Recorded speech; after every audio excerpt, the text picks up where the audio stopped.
The Cincinnati Bengals had not won a playoff game since the 1990 season, coming into this year's NFL playoffs, but it wasn't for a complete lack of attempts.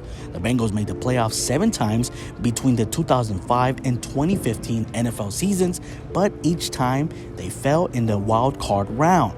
But now, Joe Burrow, Jamar Chase, and Zach Taylor and the rest of the crew have flipped that misfortune on its head. But the last time the Bengals played in the Super Bowl, it was 1988 against the 49ers. The Bengals lost that game. A lot has happened in the NFL since 1988.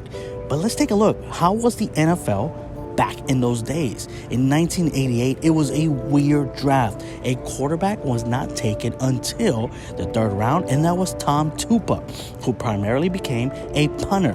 However, the draft wasn't all bad. With the 6th pick, the Raiders took Hall of Famer Tim Brown, while at 11, the Dallas Cowboys took one of their legendary wide receivers in Michael Irvin. Meanwhile, the Cardinals moved to Phoenix. The Cardinals franchise began in Chicago before moving to St. Louis. Then they continued their move west. In 1988, the Phoenix Cardinals debuted. Eventually, they would become known as the Arizona Cardinals. A legendary Cowboys coach closed out his coaching career. We're talking about Tom Landry, who is a Hall of Fame head coach and a Cowboys legend. However, 1988, things simply were not going great. The Cowboys went 3-13 that season.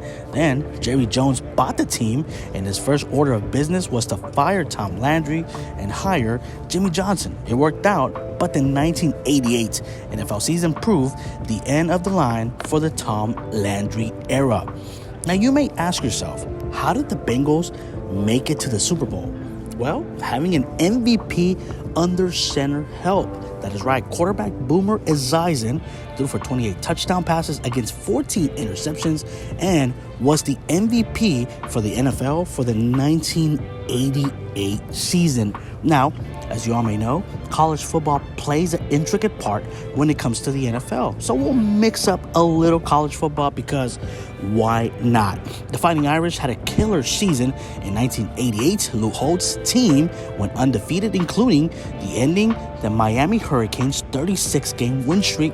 That was the infamous Catholics versus Convicts game. After beating West Virginia in the Fiesta Bowl, Notre Dame was declared a national champion. And finally, a legendary Detroit Lions running back won the Heisman Trophy in 1988. I'm talking about Barry Sanders, who was maybe the most exciting running back to ever take the field. Sanders rushed for 2,628 yards during the regular season, which was a record before adding 222 yards and 5 touchdowns in the bowl game. He won the Heisman in a landslide, more than doubling the points of runner-up Rodney Peete. A lot has happened in the NFL since 1988, and the Bengals look to make history in LA, winning their first Super Bowl in franchise history come this Sunday.